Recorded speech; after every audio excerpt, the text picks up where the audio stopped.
हम देख रहे थे सुशीला टाक भोरे जी की कहानी जरा समझो। भाई हमने इसके प्रस्तावना में ये लेखिका के परिचय में देखा है कि इस कहानी के शीर्षक से ही ये कहानी प्रगतिशील और मौलिक कहानी लगती है। इस कहानी में लेखिका ने वर्तमान समय के अंतर्गत की सुशिक्षित लोगों की स्थिति और उनकी जातीय व्यवस्था को लेकर बहुत ही बखूबी से और बारीकी से चित्रण किया है।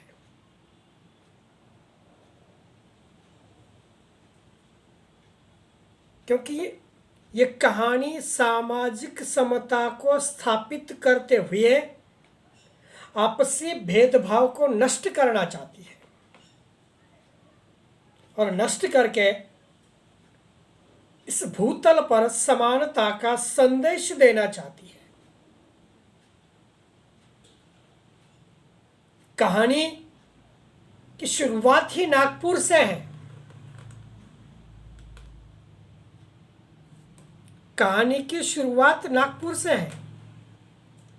लेखिका मध्य प्रदेश की है, लेकिन विचारधारा उसकी समानता की है।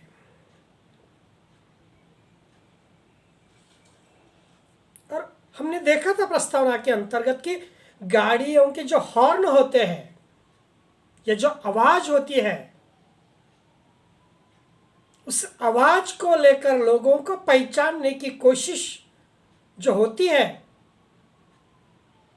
कि ये कौन से धर्म का है, कौन से जाति का है, कौन से वर्ग के अंतर्गत जन्म लिया है, और सुशिक्षित लोगों के अंतर्गत पढ़ लिख कर प्रचलित सामाजिक समस्या को बिखेरने का जो काम है, ये सामाजिक समता को बिखेरने का जो काम है, वो लेखिका इस कहानी के अंतर्गत के जो पात्र है, एक सामान्य क्लर्क अजय पंडित है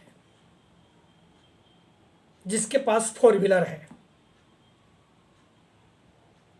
4 व्हीलर गाड़ी का रिवर्स हॉर्न गूंजने लगता है उसका। जिसने अपने गाड़ी में रिवर्स का यह हॉर्न लगाया है, जय श्री राम, जय श्री राम, जय श्री राम, वह निश्चित ही राम भगत हो सकता है। ऐसा सामान्य तौर पर कोई भी सोच या समझ सकता है। ड्राइविंग सीट पर बैठा गाड़ी का मालक अजय पंडित पीछे देखते हुए गाड़ी साइड में लेने लगा है। जय श्री राम की गूंजती हुई आवाज ऐसी लग रही है मानो बहुत बड़ा जुलूस या आंदोलन में जय श्री राम का नारा दिया जाने लगा है। सड़क से लेकर ऑफिस तक सभी लोग उसकी गाड़ी की ओर देख रहे हैं। गाड़ी की देखकर उसके हॉर्न की ओर आकर्षित हो रहे कि जय श्री राम, कोई तो भी जुलूस आ रहा है या कोई तो भी आंदोलन आ रहा है। और वे लोग, सड़क से लेकर ऑफिस तक के लोग सोचने लगते हैं कि जब गाड़ी रुकेगी तो उसी वक्त उस गाड़ी में से कोई ना कोई राम भक्त जरूर निकलेगा। एक समय था, एक ऐसा समय था जब नागपुर में हिंदू कहलाने वाली हर जाति राम भक्त मानी जाती थी। मगर अब समय में परिवर्तन हुआ है। सबके अपने अपने विचार हुए हैं। सबकी अपनी अपनी आस्था है, सबकी अपनी अपनी भक्ति है और अपनी अपनी शक्ति है। कोई छत्रपति शिवाजी महाराज की जय बोलता है, कोई मां जिजाऊ को प्रेरणा स्थान के रूप में संबोधित करता है, कोई महात्मा ज्योतिबा फुले को अपना प्रेरणा स्थान मानता है, कोई सावित्रीबाई फुले को मानता है, कोई महामानव डॉक्टर बाबा साहब अंबेडकर को मानता है। बड़ी संख्या में लोग इन्हें मानने लगे हैं और लाखों की संख्या में जुलूस निकालकर नारे लगाने लगे हैं, जय शिवराय, जय जिजाऊ। जय भीम का नारा है, भारत देश हमारा है। ऐसे में एक जगह पर जय शिवाजी, जय शिवराय, जय जिजाऊ, जय भीम का नारा है, भारत हमारा है। और ऐसे में कई आवाज आती है जय श्री राम की। ये ऐसे में जय श्री राम का नारा आता है तो शायद लगता है यहीं पे कि धार्मिक उन्माद उकसाने का काम होने जा रहा है। कभी कभार हो सकता है ऐसा, बहुसंख्य लोगों को भड़काने का काम भी हो सकता है उस नारे से।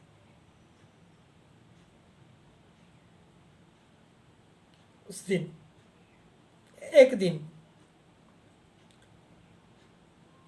ऑफिस के मैनेजर साहब ने,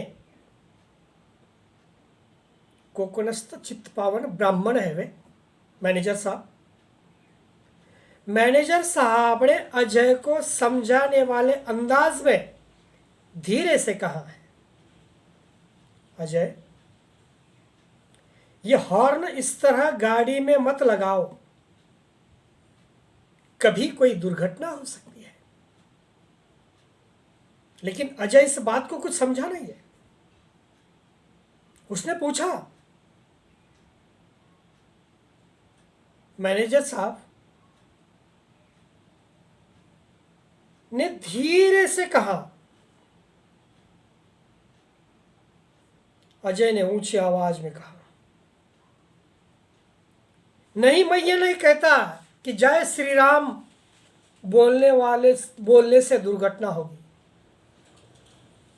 मेरा मतलब है कि इस हॉर्न और दुर्घटना का क्या संबंध है।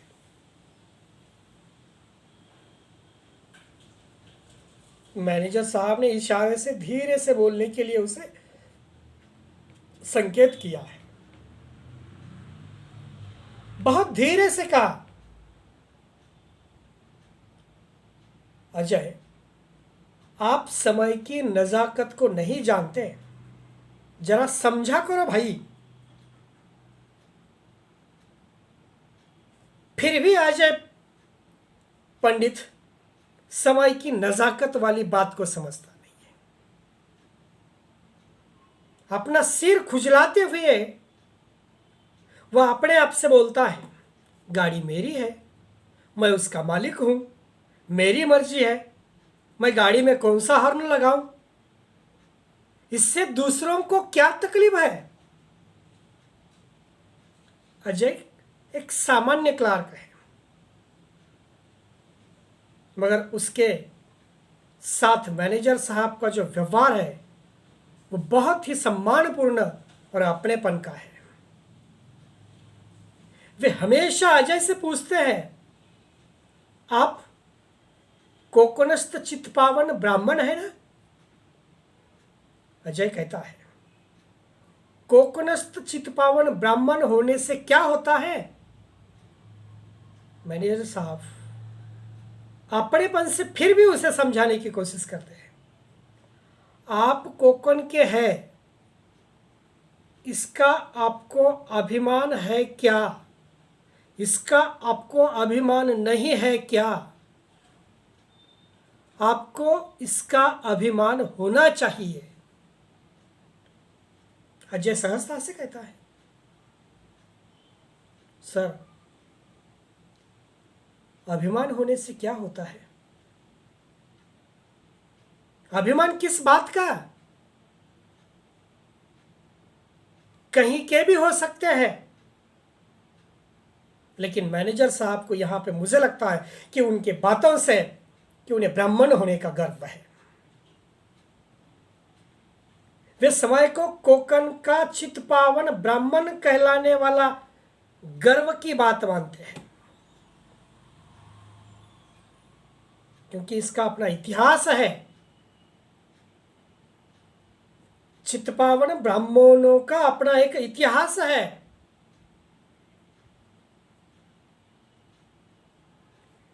कि स्वाधीनता के पहले कोकन के ब्राह्मणों ने अपने बुद्धि और चातुर्य से अंग्रेजों से बहुत कुछ पाया था।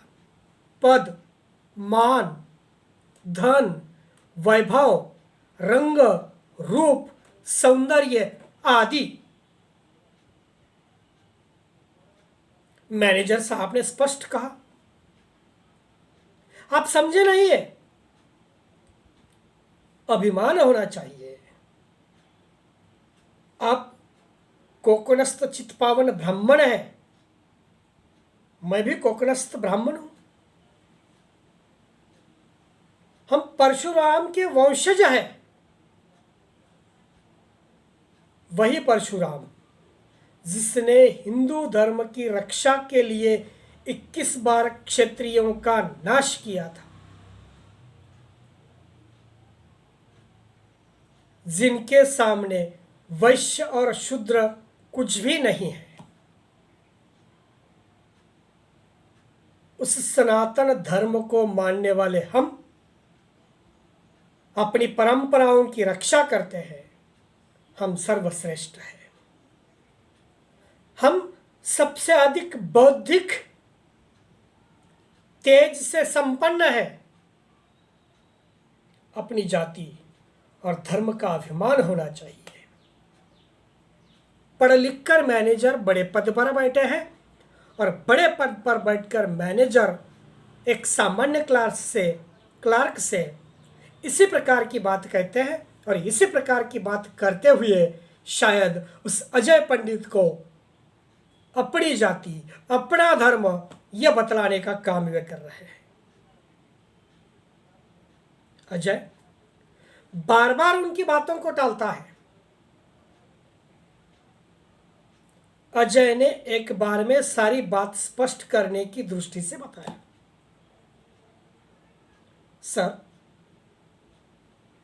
असल में क्या है कि मेरे पिता का पूरा जीवन नागपुर में बीता है।